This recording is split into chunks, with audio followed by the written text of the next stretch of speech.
Assalamualaikum warahmatullahi wabarakatuh. Di sini saya akan menjelaskan mengenai spektrum atom hidrogen dalam atom Bohr. Pada tahun 1913, Niels Bohr, fisikawan kebangsaan Swedia, pertama kali mengajukan teori kuantum untuk atom hidrogen. Model ini merupakan transisi antara model mekanika klasik dan model mekanika gelombang, karena pada prinsip fisika klasik tidak sesuai dengan kemantapan hidrogen atom yang teramati. Niels Bohr mengikuti jejak Einstein, menerapkan teori kuantum untuk menerangkan hasil studinya mengenai spektrum atom hidrogen. Bohr mengemukakan teori baru mengenai struktur dan sifat-sifat atom. Teori atom Bohr ini pada prinsipnya menggabungkan teori kuantum Planck dan teori atom dari Ernest Rutherford yang dikemukakan pada tahun 1911.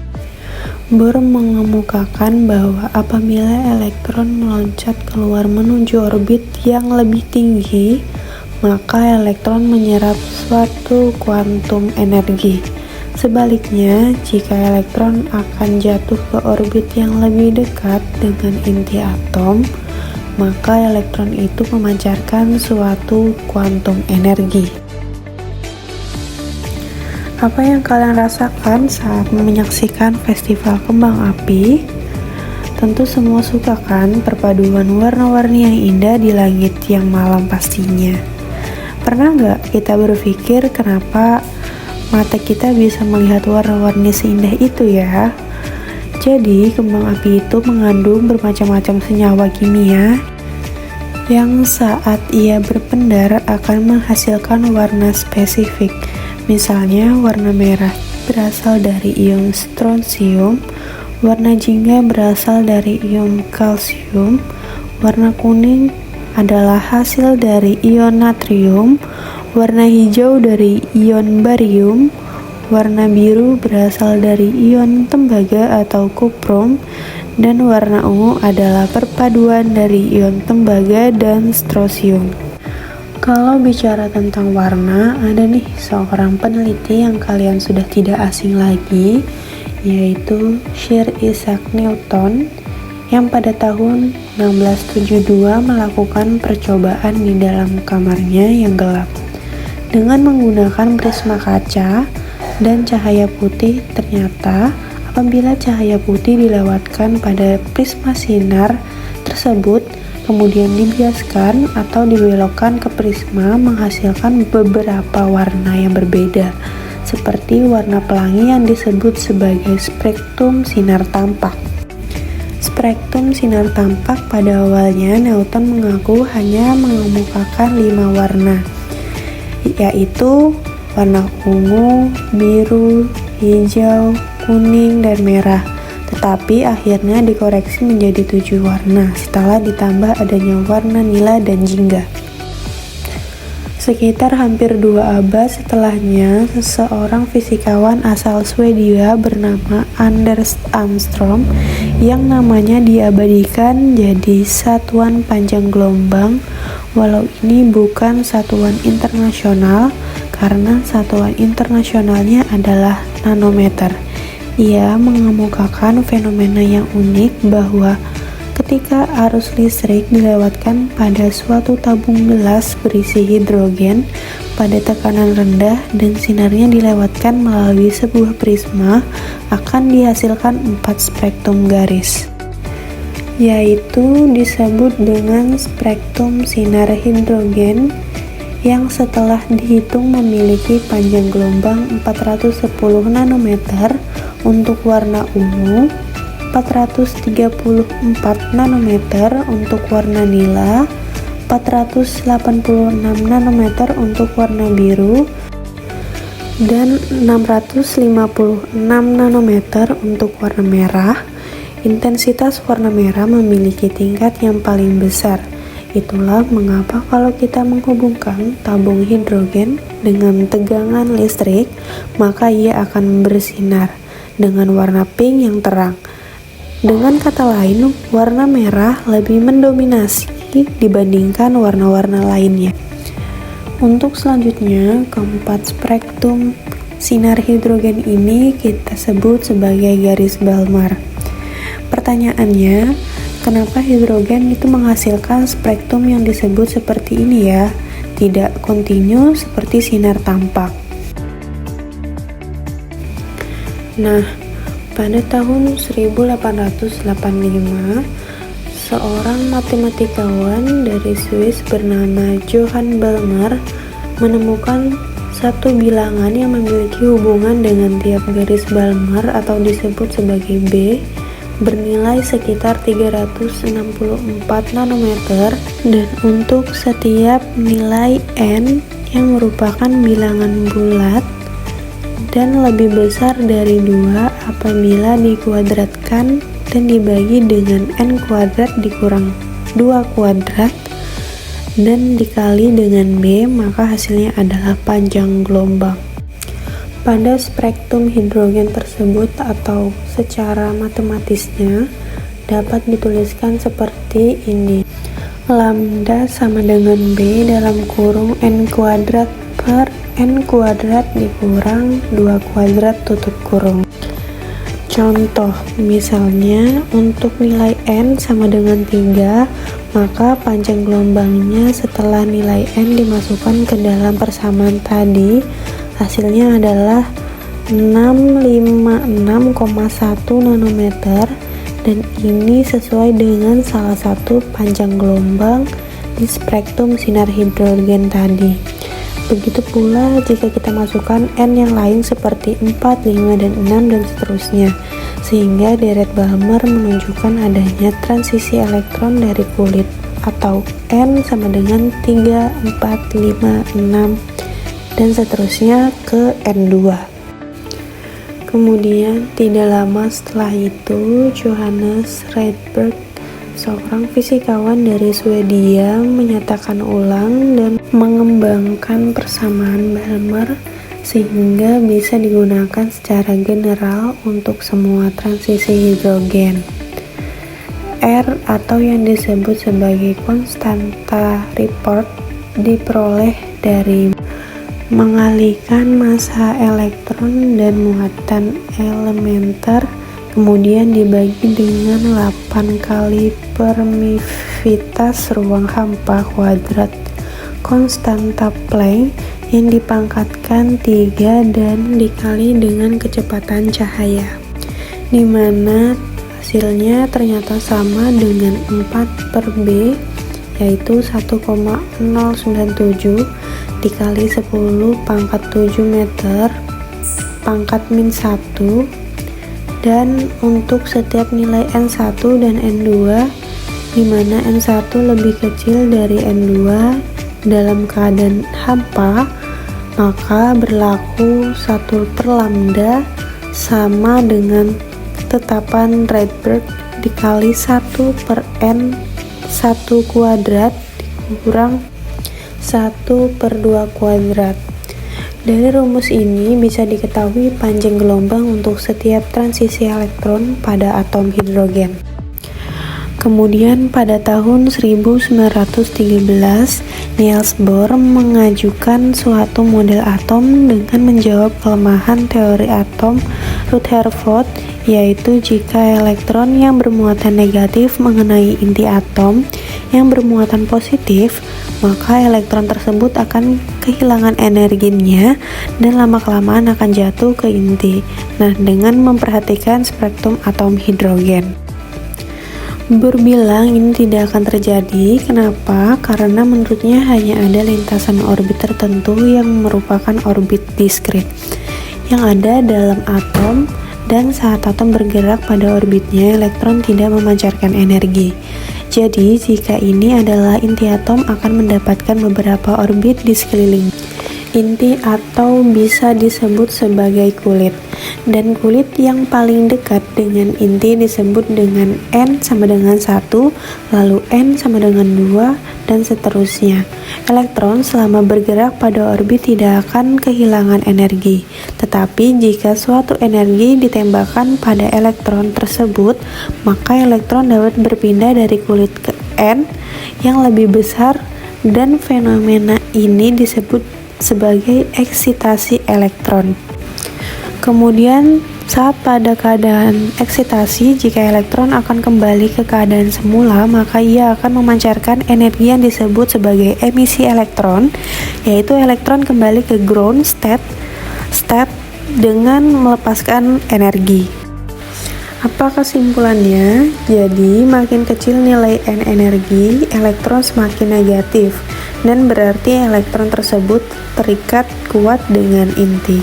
Keadaan ini disebut sebagai ground state, dan atom hidrogen dengan elektron berada di orbit dengan N lebih besar dari 1 disebut dengan keadaan tereksitasi. Untuk menguji teorinya apakah sudah sesuai dengan spektrum sinar hidrogen yang merupakan garis Balmer, maka Bohr memperhatikan beberapa pendapat sebelumnya, seperti Max Planck yang menyebutkan bahwa energi sinar dipancarkan atau diserap oleh suatu benda saat diskrit atau kuantisasi, dan Einstein yang menyempurnakannya dengan berpendapat bahwa gelombang sinar mempunyai sifat partikel, sehingga sinar yang terkuantitas itu bersifat seperti partikel yang memiliki massa dan disebut sebagai foton. Besarnya yang sudah kita ketahui itu yaitu H ketetapan Planck dan F adalah frekuensi sinar. Dari semua itu Bohr mendapatkan gagasan bahwa energi elektron itu terkuantisasi.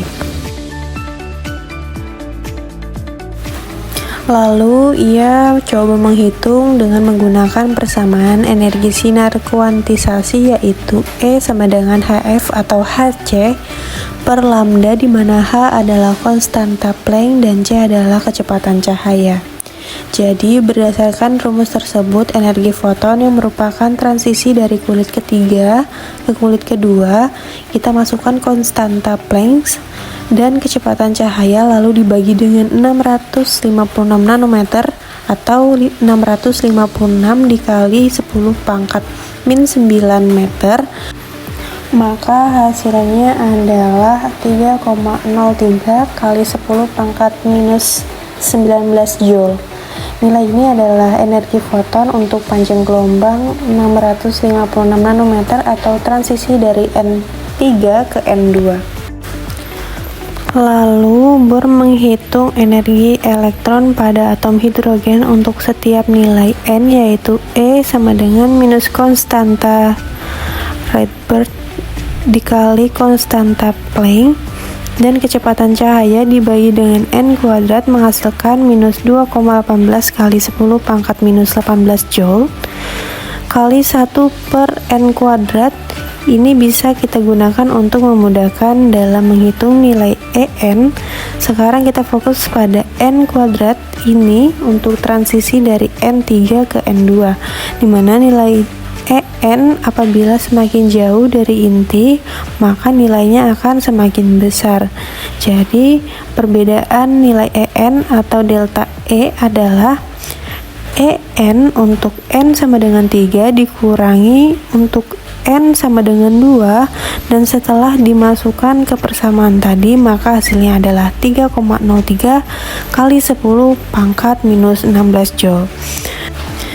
Sangat menarik bukan di sini, karena nilai yang sama dihasilkan dari perhitungan delta E dan energi transisi foton, sehingga Bohr menemukan adanya kesesuaian antara spektrum sinar hidrogen dengan energi elektron yang terkuantisasi, yang menguatkan teorinya tentang model atom hidrogen ini. Jadi model atom hidrogen menurut Bohr apabila kita menggambarkan dan disesuaikan dengan spektrum sinar hidrogen, maka atom terdiri dari inti, di mana terdapat beberapa orbit diskrit di sekelilingnya. Sebagai tempat pengorbitannya, elektron, orbit tersebut memiliki tingkat energi yang berbeda-beda, di mana semakin besar N maka semakin besar pula energinya. Untuk spektrum atom hidrogen dapat dijelaskan karena adanya emisi elektron yang mengakibatkan adanya energi berupa foton yang dipancarkan sehingga menghasilkan spektrum berupa garis. Deret spektrum tersebut bergantung pada N1 sebagai tempat kembalinya elektron. Yang pertama adalah deret Lyman, dihasilkan dengan memasukkan nilai N yang lebih besar dari 1 ke persamaan ini. Misal, transisi elektron dari N2 ke N1, panjang gelombangnya yang dihasilkan adalah 122 nanometer, dan untuk N3, panjang gelombangnya adalah 103 nanometer. Dan seterusnya. Apabila kita masukkan N4, 5, dan 6, maka akan menghasilkan spektrum garis pada panjang gelombang ini. Spektrum garis Lyman tidak bisa dilihat oleh mata karena berada pada daerah ultraviolet. Deret selanjutnya adalah deret Balmer, yaitu jika kita masukkan N sama dengan 3 atau 4 atau 5 dan seterusnya ke persamaan ini, maka akan dihasilkan spektrum garis dengan panjang gelombang 656, 486, 434, dan 410 nanometer. Spektrum garis Balmer ini dapat dilihat oleh mata karena berada pada daerah visible atau sinar tampak yang berada pada kisaran 400 sampai 700 nanometer. Kemudian adalah deret Paschen, dihasilkan dari persamaan ini dengan N 4, 5, 6, dan seterusnya. Panjang gelombang yang dihasilkan oleh Paschen ini berada pada daerah inframerah 1 sehingga juga tidak dapat terdeteksi oleh mata kita. Selanjutnya adalah deret Breitkopf yang dihasilkan mulai persamaan ini dengan N sama dengan 5, 6, 7, dan seterusnya.